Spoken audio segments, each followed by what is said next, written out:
Now what I love about France is that there is always dishes you haven't really heard of or you never tried. And this is the case with today's recipe, which is based on a mariniere mussel. It is coming from La Rochelle or nearby, and it is the mariniere mussel that you must know, which are simple mussel cooked in white wine, shallots and parsley, and that you eat with fries, that has been taken to the next level. So back then, near La Rochelle, it's a port, there was all the merchants with spices and a bistro. One chef in the bistro thought, you know what, I'm going to use the juices, I'm going to make a velouté, and I'm going to flavor it with a little bit of curry, or like here, saffron, see what happened. And turns out, that thing became a massive success. It is called la Mouclade, and it is the recipe we're making today.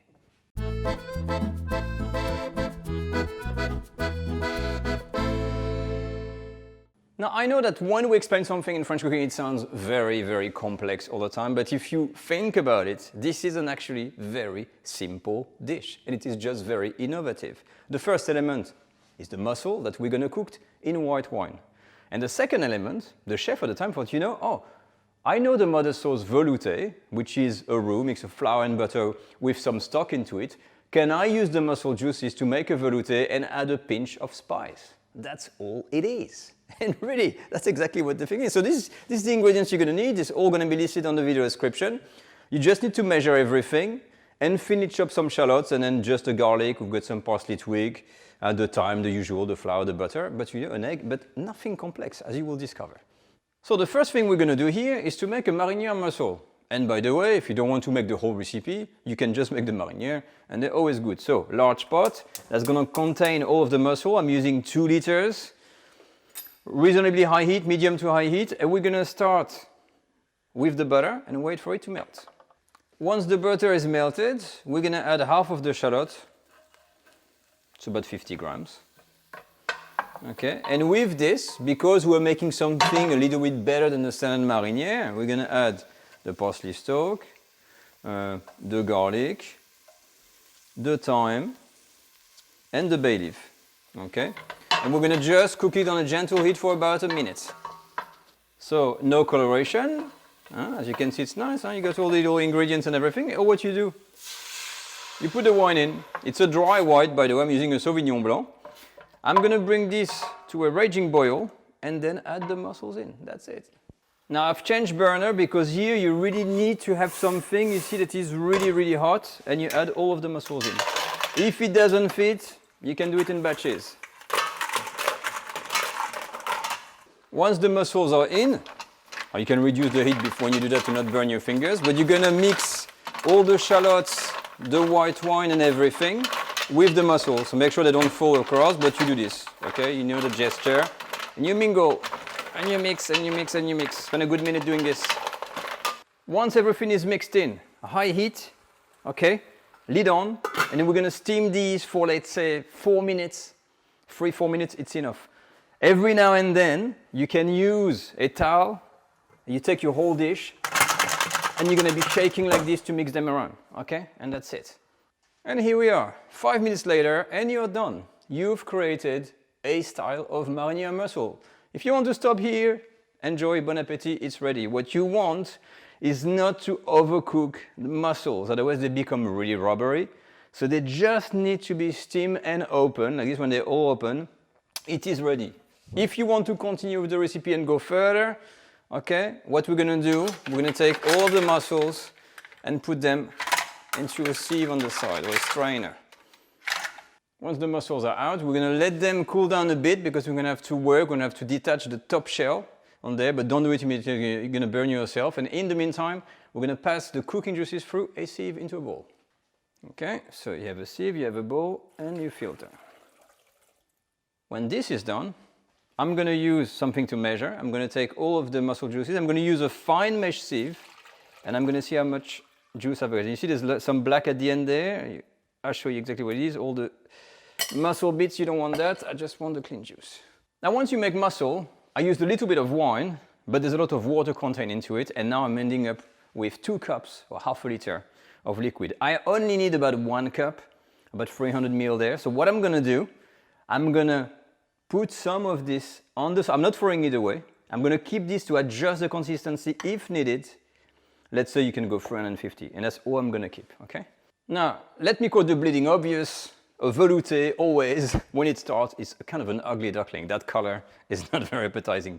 This is why the cream comes to the rescue later on. But of course, the coloring with the curry powder or here the saffron helps a lot. I like to use saffron because it's very dry, to let it soak immediately into, let's call it a stock, into my liquid here, okay? To make sure it starts to release its color. And it's going to transform, you can see, you're going to see slightly with the sauce, it's going to transform and add that light yellowish tinge to the whole mix. Now, one of the particularities of the Mouclade is that the mussels have to be laid out in a certain fashion. You don't put the mussels like that, okay? What you want for the Mouclade, which is very important, is to take a mussel, open it, and you discard the top shell to just leave that. So your job here is going to consist of going one by one and take all the top shells out and throw them away. And here we are. So in a nutshell, usually you stack them up like this. You need to do a circular design, but I'm going to use a plate to do that. If you want, you can use the dish you're going to be using. It has to be oven proof, by the way, because there's going to be a slight broiling at the end. But this is how it looks like. You just have the mussels, very easy to pick, and it's going to be covered with the velouté sauce. Simple. So talking about velouté, let's do this. And this is exactly what happened. We've got the mussels ready and the chef was like, oh, you know what? I could maybe make a sauce. Well, let's do this. Okay, so you take a pan and turn this with medium heat. And first we're gonna cook the shallot in a bit of butter. So butter first and wait for it to melt. So the butter has melted. And before we add the flour to make the velouté, we're gonna use the rest of the shallots. And gently cook them. I'm gonna reduce my heat to medium. And for a minute or two. So if you're one of the students from the school, remember this is the lesson on how to make the velouté. And here we are further improving the flavors by adding the shallot in the roux. Okay, that's all it is. Here we are. We've got a nice shallot here. I'm going to add all of the flour in. And making a roux, if you don't know, it's always that mixture of butter and flour together here with a little bit of shallot. And so you got a bit of a flavored roux. And we're going to keep on cooking this for 1 or 2 minutes. We're making a white roux. We're not browning it. Okay, the amount of flour, I've put 10 grams here. You can put more, but I don't want to have something ultra thick on the mussels because I like a bit of thickness, but I will leave this up to you and I will adjust. We'll put a range of amount of flour you can use to have a sauce that is more or less thick, but you can always adjust the consistency with a corn flour or arrowroot at the end if needed. Perfect, my roux is now cooked, and look at this, you see the color? That was a horrible kind of muddy color. Now with the saffron threads, I've got something that is nice and yellow, so I'm going to filter this over. So fine mesh sieve, and up everything in. I'm now going to be using a whisk. I'm going to raise my heat to medium, and as you can see here, we've got a very curry-like color, and curry is the other spice you can use instead of saffron. Saffron is very expensive, but I kind of like it with seafood. So we're going to bring it to a simmer and we're going to leave this to reduce and try to thicken it a bit for a good 5 minutes.